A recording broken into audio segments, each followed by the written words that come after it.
Assalamualaikum warahmatullahi wabarakatuh. Nama saya Muhammad Akmal Nafariswanda, NIT 23201111, dan rekan saya. Saya Muhammad seperti NIT 23203881. Jadi pada kesempatan kali ini saya akan menyelesaikan tugas besar mata kuliah mikrokontroler. Di video kali ini kami akan menjelaskan fungsi, prinsip kerja, lalu skema, dan mempraktekkan alat yang telah kami buat. Alat yang kami buat adalah alat untuk monitoring suhu tubuh dan detak jantung.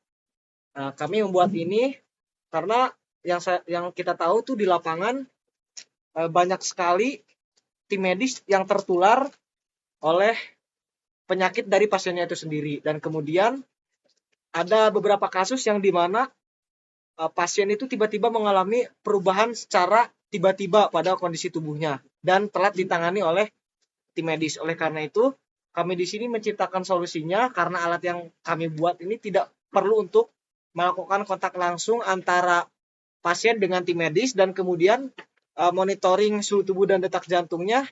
Dalam hal ini untuk penyakit tertentu ya, yang membutuhkan monitoring suhu tubuh dan detak jantung saja. Dan ini tuh berbasis IoT sehingga dari jarak jauh tim medis dapat mengontrol perubahan kondisi pada pasien. Dan kemudian di sini tentu kami akan mempraktekannya terlebih dahulu. Jadi kami di sini akan mempraktekkan alat yang telah kami buat, yaitu di sini lepas coba. Ini alat untuk deteksi suhu tubuh dan ini yang satunya alat untuk deteksi detak jantung. Oke, mulai. Untuk pendeteksian yang optimal, alat ini membutuhkan 10 sampai 15 detik penempatan di sininya. Ini tunggu dulu sampai 15 detik biar optimal pembacaannya. Ini sudah mulai terdeteksi, suhunya sudah mulai terdeteksi secara optimal ya, di 36, dan kemudian detak jantungnya di 70-an, 79. Seperti itu cara kerjanya, dan jika melebihi ambang batas dia akan menyala alarmnya. Oke. Kemudian tampil di sini. Dia akan tampil di blink. Saya akan menjelaskan cara kerja dari sensor GI906. Jadi sensor GI906 cara kerjanya dengan cara menangkap cahaya inframerah gitu. Jadi kita tahu bahwa semua benda itu yang suhunya lebih dari 0 derajat Kelvin dia akan memancarkan radiasi inframerah. Nah, maka dari itu radiasi inframerah ini dia akan dideteksi oleh sensor GI906 dan kemudian diubah datanya menjadi data suhu gitu. Kalau untuk sensor max, sensor detak jantung, dia pendeteksiannya yaitu dengan memanfaatkan perubahan intensitas cahaya. Jadi aliran darah di pembuluh darah itu dia akan berubah saat jantung berdetak, aliran darahnya itu dia akan semakin banyak, sehingga cahaya yang ditembakkan dari sensor ini akan diserap lebih banyak cahayanya oleh darah, sehingga cahaya yang kembali ke sensor yang ditangkap oleh fotodioda maka dia akan sedikit. Kemudian jika saat jantung berhenti berdetak atau istirahat antar detak, maka cahaya yang dipantulkan dia akan lebih banyak karena aliran darah di pembuluh darah akan berkurang, sehingga darah menyerap lebih sedikit cahaya, sehingga yang dipantulkan dia akan lebih banyak. Jadi memanfaatkan perbedaan dari intensitas cahaya. Jadi intinya dia menembakkan cahaya dan kemudian diserap oleh darah cahayanya sebagian, dan kemudian ada yang dipantulkan lagi dan ditangkap oleh fotodioda. Kemudian sinyal tersebut diubah menjadi sinyal analog dan diolah di proses secara digital. Kemudian menghasilkan data berupa detak jantung. Kemudian selanjutnya kami akan menjelaskan skema rangkaiannya. Di sini saya akan menjelaskan skematik rangkaiannya. Di sini ada beberapa komponen. Yang pertama di sini ada buzzer, kemudian di sini ada ESP8266, di sini ada MAX 30102, kemudian di sini ada sensor GY906, dan di sini LCD I2C 16x2.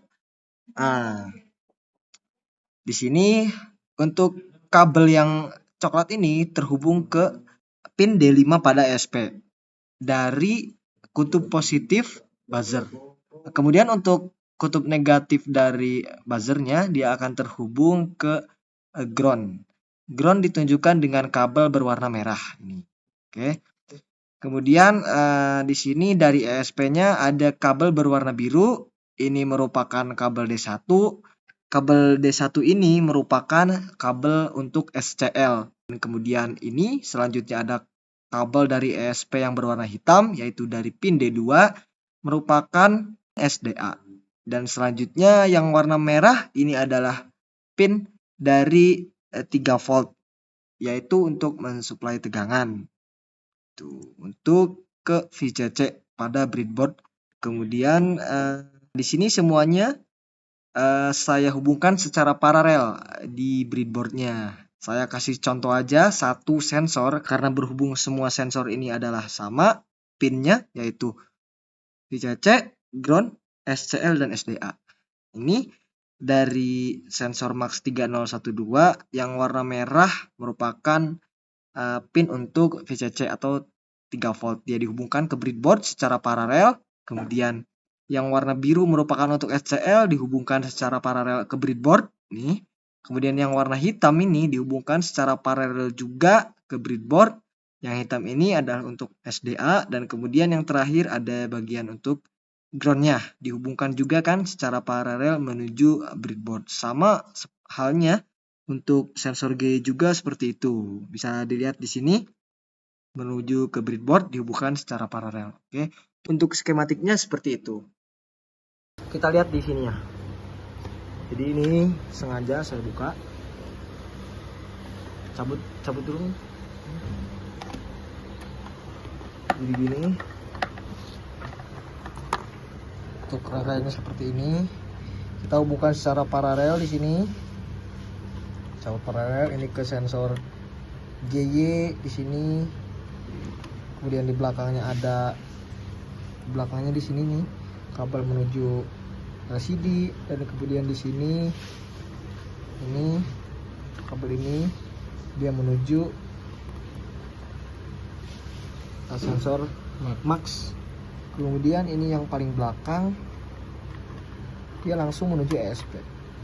Jadi ini dihubungkan secara paralel. Saya hubungkan satu di sini. Gitu. Dan untuk buzzernya ada di samping buzzernya. Nah ini buzzernya dia langsung terhubung ke ESP. Buzzernya langsung terhubung ke ESP. Jadi buzzernya dia akan nyala kalau misalkan suhu ataupun detak jantungnya terdeteksi itu melebihi ambang batas yang sudah ditentukan seperti itu. Untuk alatnya seperti ini, rangkaiannya ini belum saya tutup.